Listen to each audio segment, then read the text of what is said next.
অবশেষে রাস্তার শেষ হলো, হাইওয়ের আলো দেখা যাচ্ছে। ছায়াটা নিমিষে মিলিয়ে গেল অন্ধকারের বুকে।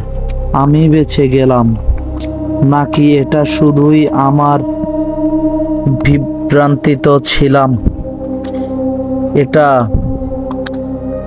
আরে, গাড়ির পিছনে কাছে এটা কিসের হাতের ছাপ?